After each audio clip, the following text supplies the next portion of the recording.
रोज रोज ऑफिसला जायला किती वैताग येतो ना. कधी कधी वाटतं एक छान छोटासा फूड स्टॉल ओपन करावा किंवा कोणताही छोटासा बिझनेस. पण जॉबपेक्षा जास्त मेहनत बिझनेसला लागते बरं का. त्यापेक्षा जॉबच बरा. असो, तर रमत गमत मी पोचले ऑफिसला. सनी आणि मी आज दोघंही आपापल्या कामात भरपूर बिझी होतो. आईने मॉर्निंगला दिलेले फ्रूट्स मी संध्याकाळी ट्रेनमध्ये खायला घेतले. एंगेजमेंटचे फोटो सिलेक्ट करायला आज मी आशूला भेटले. ट्रेनमध्ये आज एका मुलीने मोमोज खायला आणले ते. अक्षरशः सगळ्या मुली बायका तिच्याकडेच बघत होत्या आणि माझा पण कंट्रोल पूर्णपणे सुटला होता. मग आशूला कसाबसा मस्का मारून आम्ही गेलो मोमोज खायला.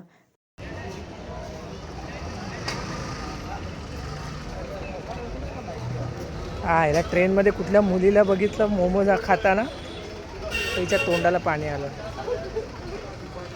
कसं असतं यार मुलींचं. जिम का लावल्याने? जिम मी ह्यासाठी लावली कारण अश्विन आणि सुरेखाच्या लग्नात मला नाचायचंय आणि प्रॉपर दिसायचंय. त्यामुळे त्याने लावली आहे वे टू फिटनेस जिम. पैसे घ्या त्यांच्याकडनं, प्रमोशन करतो. चला पुढच्या भागात भेटूया. आजचा व्लॉग इथे संपतो. जाऊ नका तुम्ही लग्नात. चला, ऑल द बेस्ट. मग मी बघते बिफोर आफ्टर करूया. तुझा फोटो पण काढतो मी. किती वजन कमी करणार आहे? हा एवढा होणार ना. एवढा वी शेप. ओके. आणि बिस्किट्स. बिस्किट्सला वेळ लागेल का? वाटेत मयूरला भेटलो. मग छान गप्पा मारत मी पोचले आशूकडे आणि त्यानंतर मी गेले माझ्या घरी. तर असा होता माझा आजचा दिवस. Bye bye.